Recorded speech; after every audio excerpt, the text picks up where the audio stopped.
Hey everyone, before we dive in, I just wanted to quickly apologize for the erratic uploads lately. I've been dealing with some health problems, but I'm finally getting back on track. So starting with this video, you can expect regular uploads on Tuesday and Thursday and the occasional compilation on Saturday. This is The Other Side. My name is John. Turn down your lights, get comfortable, and enjoy these 5 scary Appalachian stories. I love you all. Stay till the end. I promise these are going to be great stories. The Hollow-Skinned Man. This story was sent in by a listener who asked to remain anonymous. She says that this is the reason why she never finished her Appalachian Trail through hike. And if her account is true, it's also one of the most terrifying things I've ever read from this region. I had been planning my through hike for years. I saved up vacation days, gear tested every weekend, and mapped out supply drops. For me, the Appalachian Trail was much more than a challenge. It was a lifelong dream. Over 2,000 miles of mountains, rivers, and wilderness. A way to strip down life to nothing but walking, eating, and sleeping under the stars.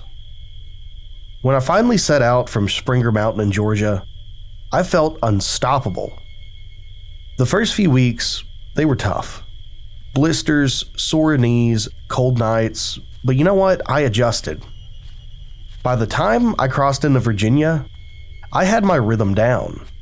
Wake up at dawn, hike 15 to 20 miles, set up camp, and repeat. And then something happened to me that I still can't explain. Something that made me walk off the trail, call my family, and never go back again. It was late May, somewhere near the Grayson Highlands. That's a stretch where wild ponies roam the balds and the fog clings to the ridges. Most hikers love it.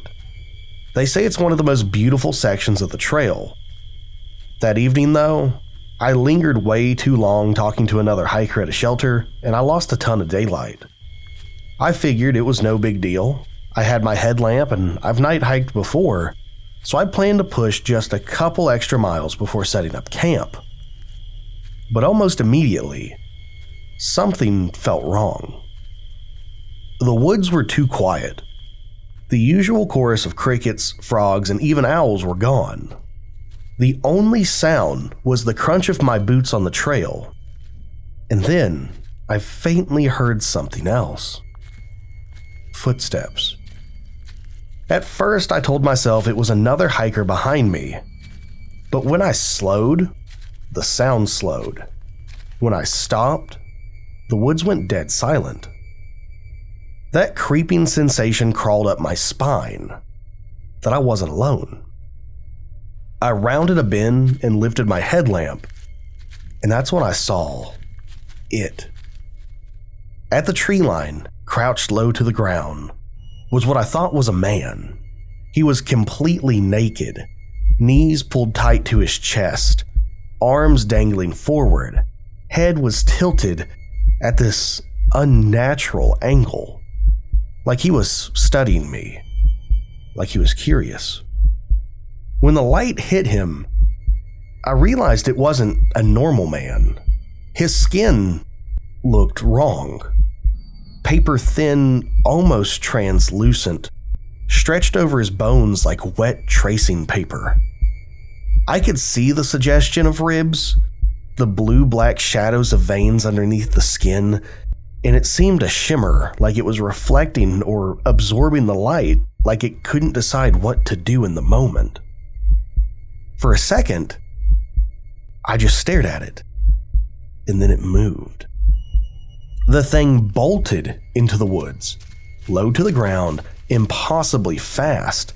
Not like a person running, though, and not even like an animal bounding. It was jerky, too quick, like it had skipped frames of movement, and in the time it took me to gasp, it was gone.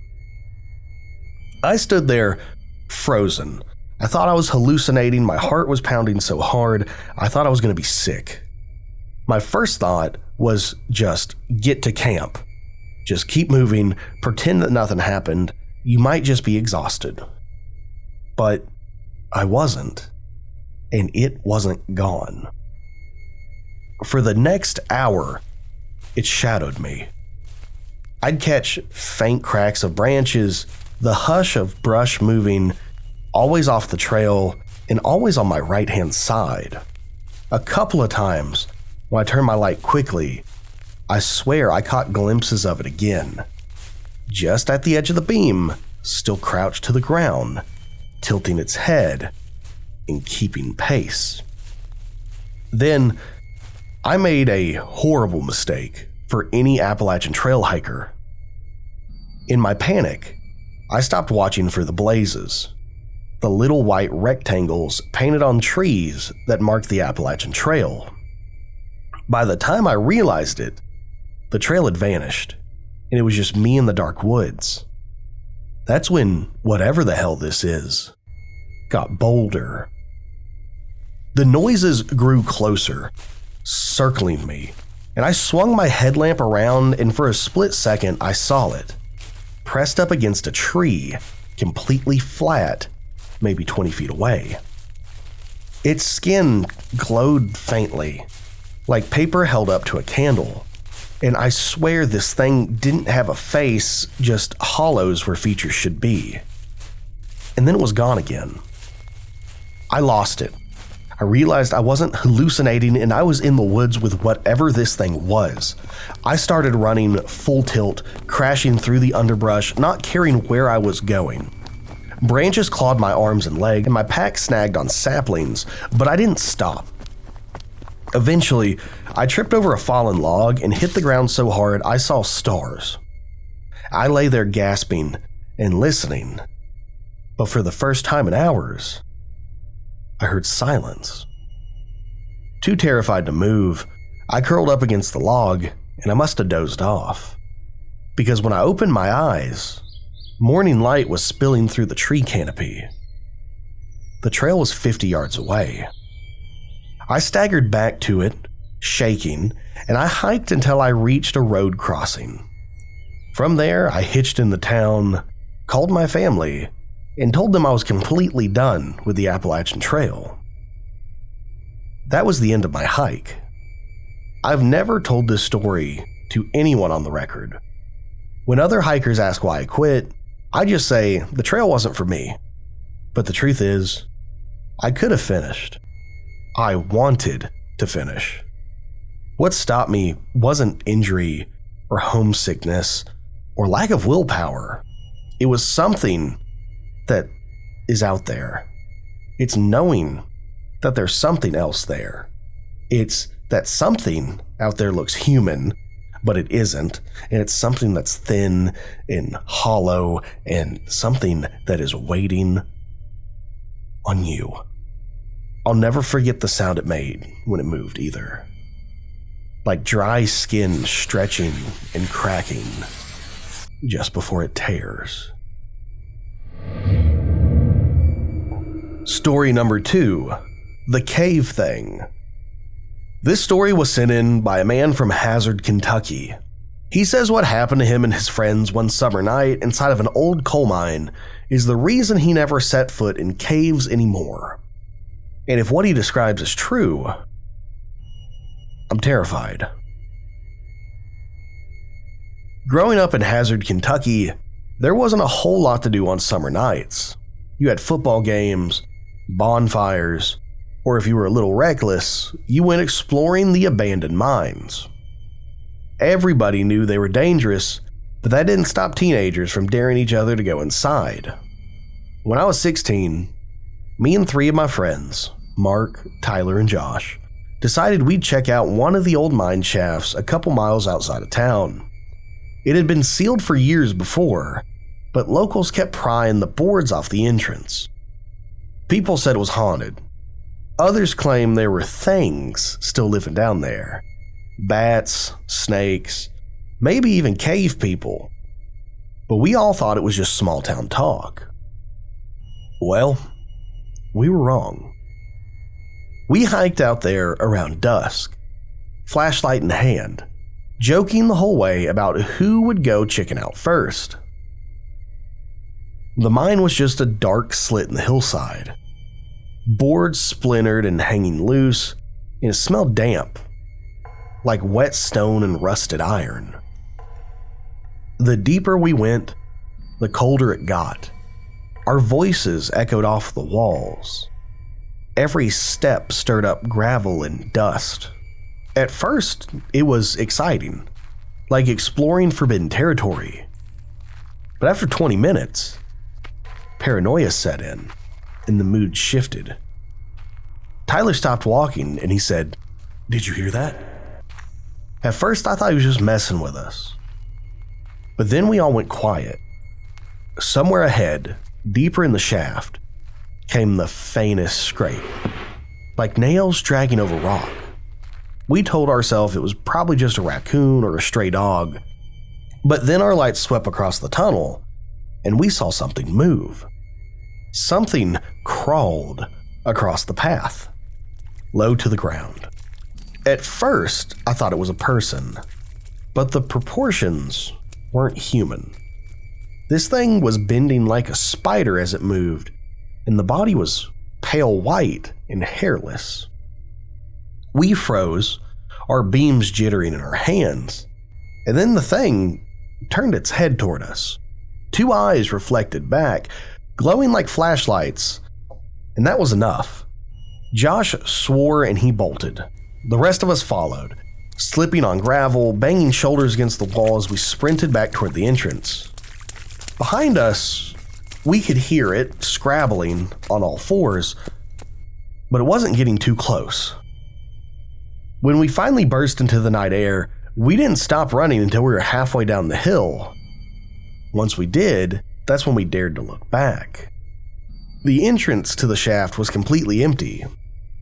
Silent. Just a black hole yawning in the hillside. We tried to laugh it off and convince ourselves we had seen a big dog or maybe a trick of the light. But then Mark pointed out something that none of us could explain. On the rock wall around the mine entrance were handprints. Dozens of them, pressed deep into the soot and dust. But here's the part that makes my skin crawl. Some of those handprints were 10 feet up. After that night, none of us ever went back. In fact, I can't even walk near those hills without feeling that thing watching me. I don't know if it was human or animal or just something that adapted to live in the dark. All I know is whatever we saw in that mine probably shouldn't exist. And I'll never forget those creepy eyes glowing back at me before it chased us. Story number 3, The Silent Family. This story was submitted by a backpacker who is attempting a solo hike section of the Appalachian Trail. He says he doesn't know what he stumbled into that night, but whatever it was left him shaken enough that he doesn't want to go back. And I'm not gonna lie, after reading this story, I absolutely hate this. I was somewhere in western North Carolina, deep in the Blue Ridge Mountains, hiking a week-long solo stretch of the Appalachian Trail. I'd done plenty of backpacking before, but this was my first time going alone for more than a couple of days. I wanted solitude, just me, the trail, and the woods. And that's exactly what I got. For days, I barely saw another soul. It was late fall, so a lot of the thru hikers were already off the trail, and the shelters were mostly empty. So I camped alone every night. At first, it felt liberating, but as the miles wore on, the solitude got heavier, and the forest felt bigger and quieter. Then came the night I found the clearing. It had been a long day. Rain, slick rocks, steep climbs, the usual. By dusk, I was completely spent. I was exhausted. But I wanted to push just a little bit further to get closer to town for my next resupply. I hiked until the last of the light was bleeding out of the sky, then turned off into a small side clearing. The trees opened just enough for a campsite, maybe 20 yards across. And that's when I saw it. A fire. A neat little campfire burning steady in the center of the clearing. Around it sat 3 figures, 2 adults and a child. At first I felt relieved. I had been out there alone on the trail so long, it was almost comforting to see people. I figured they were just another family out enjoying the trail, but as I got closer, something felt off. None of them moved. They just sat there, cross-legged, hands on their lap, staring into the fire. Their faces were lit by the flames, and they were blank, expressionless. I stopped at the edge of the clearing, raised a hand, and said, "Hey, mind if I pass through?" Nothing. No blink, no glance in my direction, nothing. The fire crackled, the leaves rustled in the wind, but the 3 of them didn't make a sound. I tried again. Evening. I didn't expect to see anybody out here." Still nothing. By now, the hair on the back of my neck was standing straight up. I couldn't shake the sense that something was deeply wrong. These weren't hikers. Their clothes looked old. Not vintage, not retro, just wrong. Faded fabrics, outdated cuts, and the boy was wearing suspenders. Then I noticed something else. They were all breathing in perfect unison, perfectly in sync. Each chest was rising and falling at the exact same time. It was very robotic. My instincts screamed for me to leave, but my legs felt heavy and I lingered there at the tree line, caught between wanting to bolt and not wanting to turn my back on them.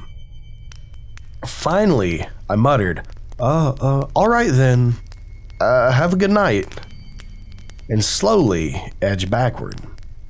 Still not a single head turned toward me, and their eyes stayed locked on the flames. But as I stepped away, the fire seemed to dim. Not fade or sputter out, but dim as though somebody had turned a dial down. Their faces, though, still lit by the glow, stayed perfectly visible, still staring forward, breathing in unison. I didn't camp that night. Okay, I watched horror movies, don't want to die first. I walked for hours in the dark, my headlamp bobbing through the trees, my heart pounding in my chest. Every snapped twig made me whip around, and every shadow looked like 3 figures standing just out of sight. Finally, near midnight, I stumbled across a shelter and I crashed there. I had no more energy left. I was too exhausted to think, but I locked the doorless entryway with my trekking poles, and I barely slept, my ears straining for any sound of footsteps outside. The next morning, I retraced my steps because I needed to know if I had imagined what happened last night or not.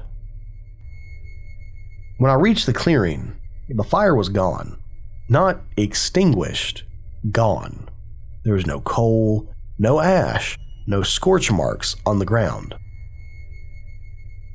The clearing was completely undisturbed, like no one had been there at all. But carved into the bark of a nearby tree, fresh and raw, were 3 handprints, perfectly lined up, 2 large, 1 small. And that was my last night on the AT. I told myself I'd go back at one day and finish the section, but I haven't. Every time I picture that clearing, I see their faces, their expressionless faces, locked on a fire, breathing in unison, waiting for something I didn't stick around to find out what it was. All I know is this. Whatever I saw out there, it wasn't a normal family. I don't know what the hell it was. I don't know if it was demons. I don't know if it was the Fae. I don't know if it was a shapeshifter, a Wendigo, or what. it was not a regular family. Story number 4, the knock at the cabin. This story was submitted by a listener who wants to go by the initial R. He said it happened to his family during a trip to eastern Kentucky last fall. Now, he asked me not to share the exact location because, in his words, I don't ever want to see that cabin again. If what he's saying is true, I'm going to have to do some exploring in eastern Kentucky because this is wild. It was supposed to be a quiet family getaway. Just me, my wife, and our 2 kids, spending a long weekend in a remote Airbnb cabin up in the hills of eastern Kentucky. The photos had shown a little rustic place.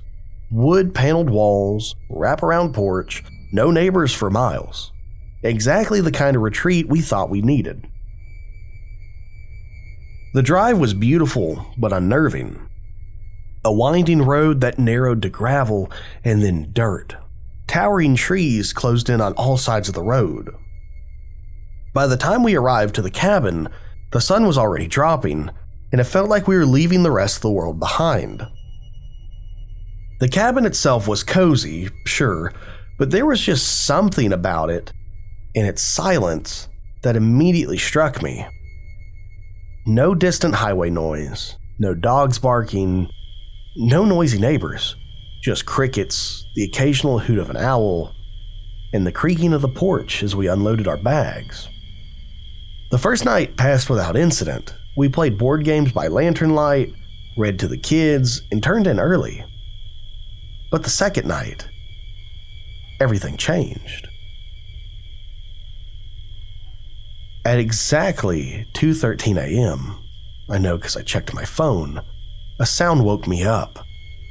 3 slow, deliberate knocks on the front door. Knock, knock, knock. At first, I thought I dreamed it. The kids were asleep and my wife stirred beside me, and the cabin was silent again. I told myself it must have been the wood shifting or an animal bumping against the porch. But the next night, it happened again. My phone read 2:13 a.m. on the dot. 3 knocks, slow and measured. Knock, knock, knock. This time, my wife sat up too. We both looked at each other in the dark, wide-eyed. I grabbed a flashlight and I started to creep down the stairs. When I opened the door, there was nothing there. The porch was empty, no wind, no branches, no one standing there, just darkness pressing in from the trees. By the third night, I was dreading 2:13 a.m. I sat awake in the living room, watching the clock tick down.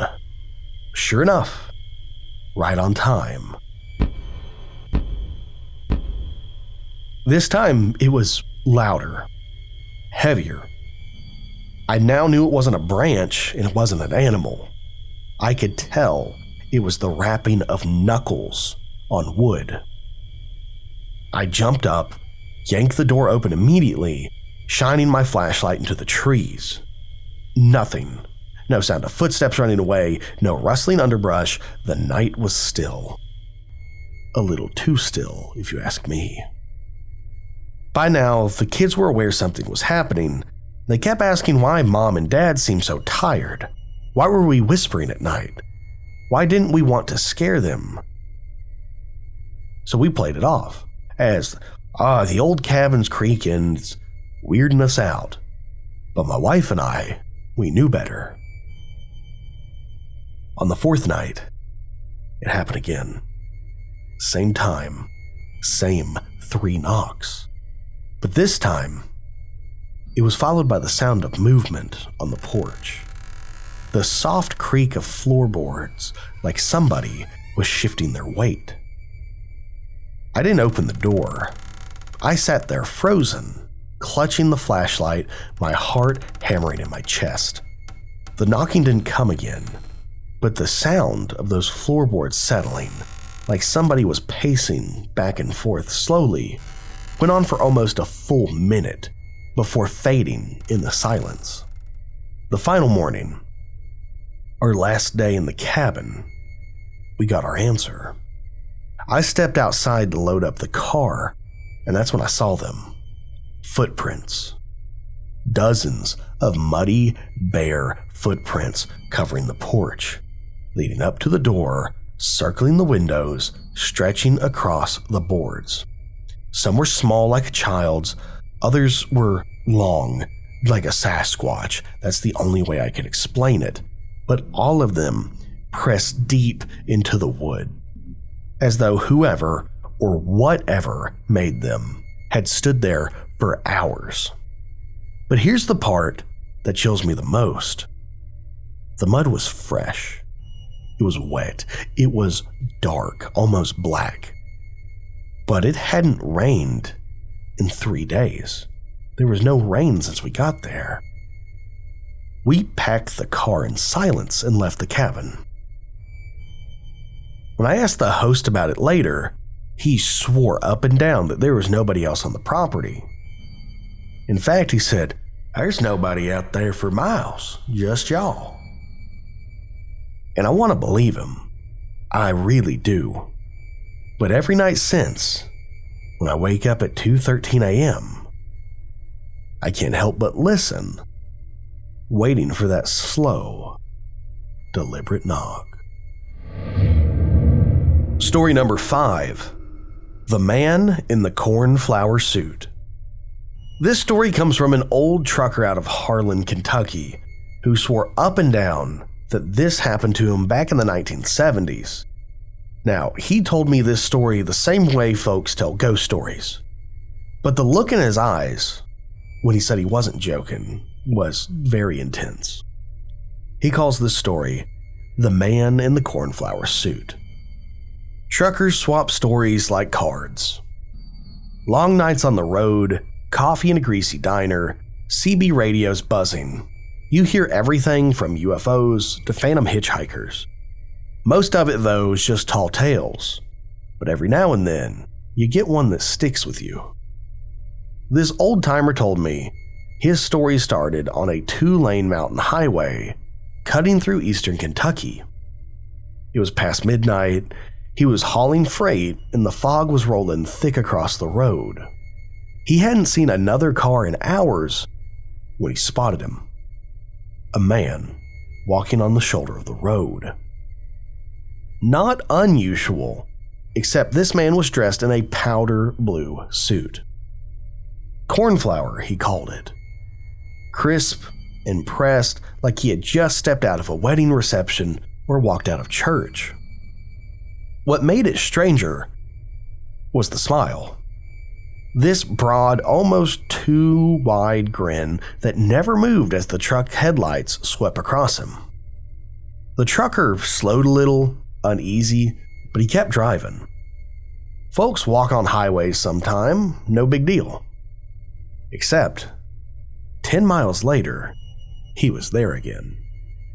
Same powder blue suit, same slick back hair, same grin, standing in the fog, watching the truck roll by. The trucker figured he must have missed a turnoff and maybe looped back somehow, but he checked his odometer and he checked his map. He was driving straight. He had always been driving straight.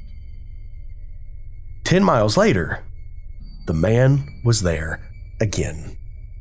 And this time, he was closer to the road, almost in the lane the trucker was driving in. Now the trucker was rattled, he cranked up the CB, trying to race for another driver. But the line was dead quiet. He turned up the radio. Static. He cracked the windows. No crickets, no wind. Just the hum of his own engine and the feeling of being watched. Every 10 miles, the man always appeared.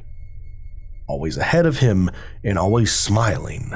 Sometimes standing, sometimes walking. Once he said the man was perched on the guardrail, dangling his legs like a kid waiting for a bus. As the truck passed, the man tilted his head like he knew the driver personally. By now, the old trucker said his hands were shaking on the wheel. He thought about stopping, but every instinct screamed, don't, because if he stopped, he wasn't sure the man in the cornflower suit would stay on the shoulder. So he kept driving.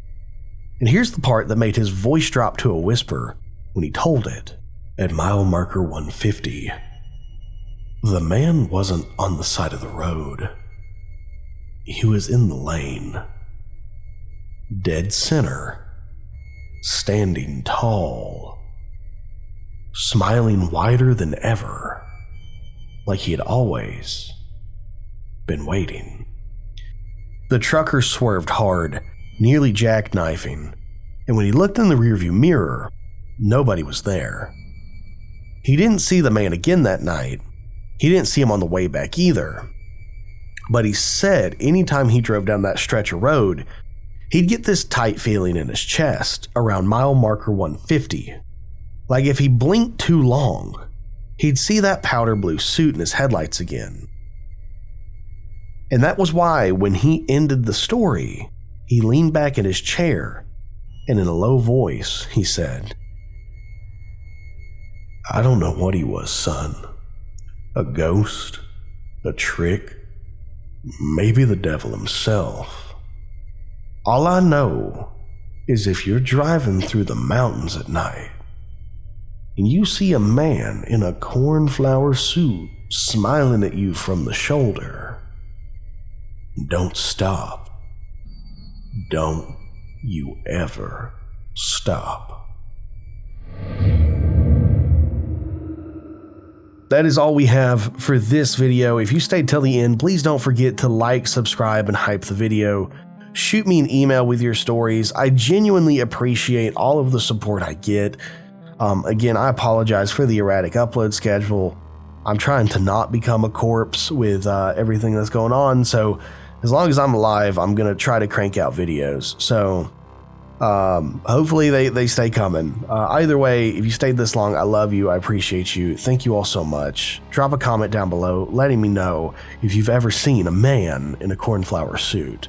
Because honestly, that's the story that gave me goosebumps the most. Just phantom hitchhikers. It takes me back to the Twilight Zone episode. It's classic American folklore. We had a place like that where I'm from called Booger Mountain, where you'd see phantom hitchhikers. So was immediately invested when I read it. Anyway, love you all. Bye. Perfect.